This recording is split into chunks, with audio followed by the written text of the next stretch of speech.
Est-ce que tu peux acclamer le roi des rois? Je veux que tu l'acclames fortement. Je veux que tu l'acclames fortement. Je veux que tu l'acclames fortement. Je veux que tu l'acclames fortement. Je veux que tu l'acclames fortement. Je veux que tu l'acclames fortement. Je veux que tu l'acclames fortement. Si tu as dit Amen, la grâce de Dieu sur toi. Amen. Amen. Lève ta main au ciel. C'est comme nous sommes inventés ça c'est. Les je reçois. Je libère la grâce de Dieu sur tout le monde. Je prophétise que l'atmosphère est couverte par le sang de Jésus.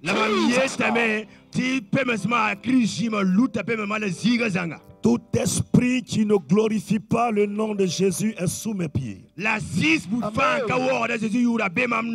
le tiens dans le sang de Jésus et je paralyse la sorcellerie. Je détruis toute attaque mystique contre ce programme. Je déclare que le ciel est ouvert sur toi. Quel que soit ton problème, tu ne sortiras pas tel que tu as rempli. Tu vas dire 7 fois Amen. Amen. Amen. Amen. Amen. Amen. Amen. Oh my God, continue d'acclamer Jésus. Acclame-le puissamment. Nous adorons un Dieu qui est vivant. Il est l'Éternel des armées. Pendant que tu l'acclames, quelque chose se produit dans ta famille. Quelque chose se produit chez toi à la maison. Ton sorcier est dans le coma.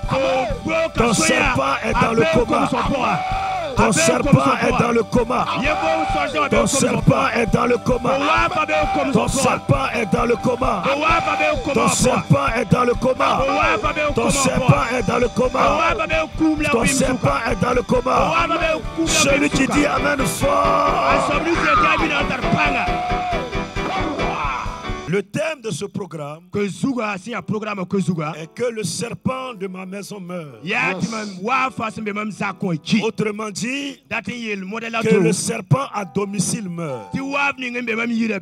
Mes amis, il y a des serpents qui sont chez toi à la maison. Il y a des serpents qui sont chez toi au service. Il y a des serpents qui habitent ton quartier. Il y a même des serpents dans une nation. Le test que je viens, n'est-ce pas, de vous montrer parle de 3 hommes. Ces 3 hommes ont été, n'est-ce pas, ont été victimes d'un complot. Ces 3 Hébreux ont subi, n'est-ce pas, des complots.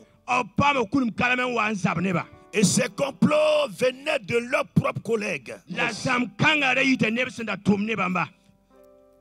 Il est question de Meshach, Shadrach, Abednego. La Bible dit, pendant qu'ils étaient à Babylone, à cause du fait que Dieu va leur donner un esprit de sagesse vis-à-vis de leurs collègues, à cause du fait que Dieu va les positionner au devant de leurs collègues, cela va provoquer une colère, une haine dans le cœur de leurs collaborateurs. Et ces personnes vont monter un complot contre eux. Leurs collègues vont comploter contre eux. Ils vont aller mentir au roi. Ils vont aller dire au roi qu'il y a des personnes qui ont décidé de ne pas obéir au roi. Et ces personnes qui ont été citées, C'est Meshach, Shadrach et Abednego. La Bible dit, ils vont prendre un décret. Le roi va prendre un décret pour dire, à cause du fait qu'ils m'ont désobéi, leur sentence serait de les jeter dans la fournaise ardente. La fournaise ardente est un feu. Un grand feu que le palais avait préparé pour punir les gens qui sont désobéissants. Et la Bible dit, ils vont préparer ce feu contre Meshach, Shadrach, Abednego, à cause du fait que des personnes autour d'eux manifestaient la jalousie. Toi qui es ici, toi qui es là, à cause de ton étoile, depuis ton enfance, il y a des personnes autour de toi qui ont comploté contre toi, qui ont préparé des choses contre toi, qui ont décrété des choses contre toi. Ils ont dit jamais tu ne vas te marier. Ils ont dit jamais tu ne vas réussir. Ils ont dit jamais tu ne vas voyager. Ils ont dit jamais tes enfants ne verront la gloire de Dieu. Ils ont comploté contre toi. Ce soir, pendant que je suis en train de parler, je déclare que tout complot préparé contre toi dans le monde surnaturel comme dans le monde physique sera anéanti. Celui qui dit Amen, Dieu te parle de tout complot. Dieu te parle de tout complot. Dieu te parle de tout complot. Dieu te parle de tout complot. La Bible dit, ils vont prendre Meshach, Shadrach, Abednego. Ils vont les jeter dans une fournaise. Une fournaise ardente. Ceux qui partaient les jeter, la Bible dit, ces personnes n'ont pas pu se retourner. Le feu les a consumés. Est-ce que je peux prophétiser? Quelqu'un a voulu t'enterrer, mais toi tu vas vivre, lui c'est la mort. Un serpent a voulu t'enterrer, mais toi tu vas vivre, lui va mourir. Quelqu'un a voulu que tu meurs, toi tu vas vivre et lui il mourra. Je déclare que celui qui a préparé un complot contre toi tombera dans son propre complot. La Bible dit, lorsque quelqu'un creuse un trou dans le but de te faire tomber dans le trou, la personne elle-même va tomber dans son trou. Je suis venu déclarer, s'il y avait un serpent autour de toi, un serpent autour de toi, le feu du Saint-Esprit va le consumer ce soir. Celui qui dit Amen, la grâce et la faveur de Dieu te localisent. Écoutez-moi très bien. Le serpent représente ton ennemi. L'ennemi est différent de l'opposant. L'ennemi, c'est celui qui veut te faire du mal. Tu l'énerves. Il veut détruire ta destinée. L'ennemi là, c'est celui qui ne veut pas ton bien. L'ennemi, c'est celui qui ne veut pas te voir avancer. L'ennemi, c'est celui-là qui est jaloux de toi. Mais ce soir, je déclare que le serpent de ta maison va mourir. Va mourir. Va mourir. Va mourir. Va mourir. Si dans ta maison il y avait un traître, il y avait un serpent, il y avait un sorcier, je déclare à partir de minuit, il rentre dans le coma. Il rentre dans le coma. Celui qui a dit Amen, la grâce de Dieu te localise. La grâce de Dieu te localise. Écoutez-moi très bien. La Bible dit, ceux qui l'ont jeté ceux qui les ont jetés dans la fournaise ardente, le feu les a consumés. Mais eux-mêmes là, on les a jetés dans le feu jusqu'au matin. Le feu ne les a pas touchés. Le feu ne les a pas touchés. Même les cheveux sont restés intacts. Les vêtements sont restés intacts. Je déclare, tu ne mourras pas. Tu vivras. Tu vas te marier. Tu vas prospérer. Tu auras ton enfant. Tu vas voyager. Tu auras ton travail. Tu vas être guéri. Dieu va te libérer. Il s'appelle Jésus. Il est le Dieu de Meshach, le Dieu d'Abednego, le Dieu de Shadrach. Il s'appelle Jésus. Il est le même hier, aujourd'hui éternellement. Il n'a pas changé. La Bible dit, en son nom, tout genou fléchira dans les cieux, sur la terre et sous la terre. Et ce soir, je déclare que le sida fléchira à genoux, la maladie, le cancer fléchira à genoux, l'AVC fléchira à genoux, le diabète fléchira à genoux, le célibat fléchira à genoux, le blocage fléchira à genoux, le blocage fléchira à genoux, la pauvreté fléchira à genoux, fléchira à genoux, que tous ces venin, que tous ces venin, que les serpents a mis dans ta vie fléchit genoux. Je déclare, ta vie change. Je vois le changement. Je vois ton miracle. Je vois ton travail. Je vois la promotion. Je vois la promotion. Je vois la promotion. Celui qui dit Amen. Et du coup, pour venir faire une offrande, Dieu te localise. Peut-être que tu viens faire ton offrande. Reçois la faveur de Dieu. Reçois ta faveur. Reçois ton travail. Reçois ton mariage. Reçois ton travail.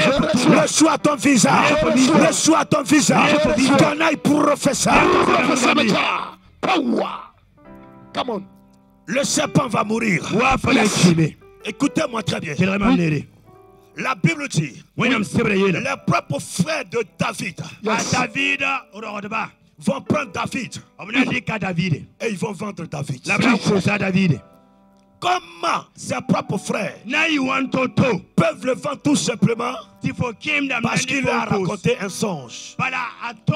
La Bible dit, le rêve de David a fatigué et a dérangé ses frères.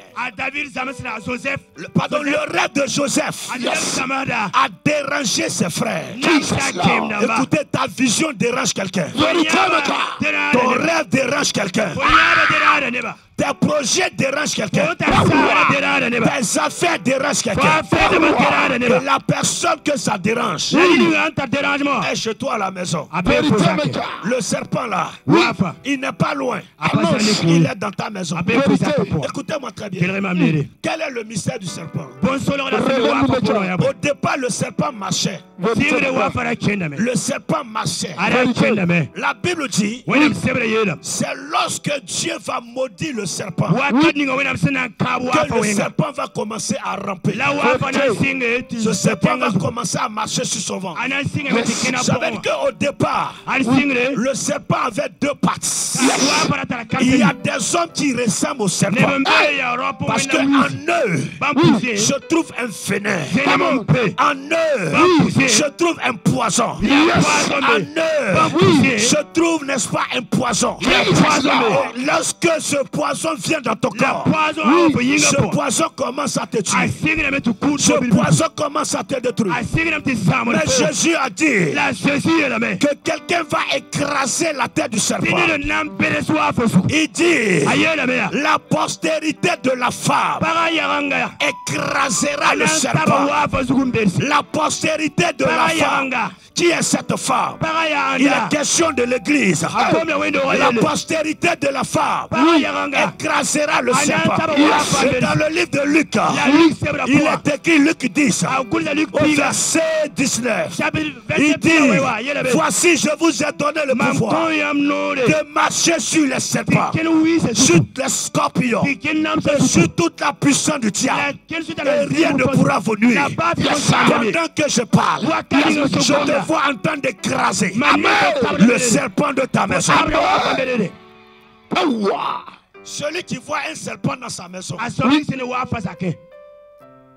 souvent il est surpris. Il se pose la question, comment le serpent a fait pour entrer dans la maison. Une fois, je suis allé consacrer un bureau. C'est le bureau de ma trésorière. Elle a dit, papa, je ne sais pas, mais on a trouvé un serpent dans le bureau. Les fenêtres étaient fermées. Les portes étaient fermées. Le bureau est plafonné. Mais nous avons trouvé un serpent noir dans le bureau. La première question que je lui ai posée, est-ce que vous avez pu tuer le serpent? Elle dit, oui papa, nous avons tué. Nous avons versé l'huile dans son sur le serpent. Oh, elle dit, nous avons tué. Mais nous avons versé l'huile. Mais malgré que le serpent était tué, elle n'était pas tranquille. Tous les ouvriers ne sont pas tranquilles. Vous voyez, celui qui voit un serpent dans sa maison, s'il arrive à le tuer, à 70%, il est un peu en peur. À 70%, il peut encore dormir dans la chambre. Mais quand le serpent s'est échappé, tu risques de fuir ta propre maison. Est-ce que vous comprenez? Parce que la personne a un mauvais souvenir du serpent. Lorsque tu vas voir un serpent sous ton lit et que le serpent s'est échappé, si on te dit de dormir là, c'est difficile. Tu dors avec les yeux ouverts. Parce que tu ne sais pas à quel moment le serpent va apparaître pour te faire du mal. C'est pourquoi je suis venu dire à quelqu'un que le serpent qui est chez toi meurt. Aïe aïe aïe aïe. La meilleure solution, ce n'est pas laisser partir le serpent. La Bible dit, tu ne laisseras pas vivre la sorcière.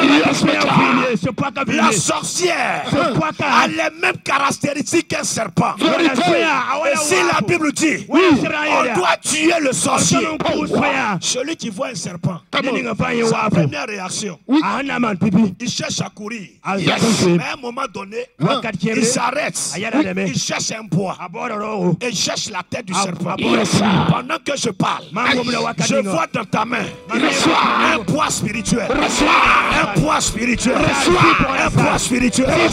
Je veux que tu prennes ton manteau. Ton poids c'est ton manteau. Ton poids c'est ton manteau. Ton poids c'est ton manteau. Je mets la puissance dedans. Je mets l'onction dedans. Je mets l'onction dedans. Je mets le pouvoir dedans. Je mets le Saint-Esprit dans ce manteau. Dans ce manteau. Pendant que tu balances, je l'oriente sur la tête de ton serpent, de la vipère. Je casse sa tête. Je détruis ses os. Je détruis sa tête. Celui qui dit Amen. Power. Jesus Lord. Power.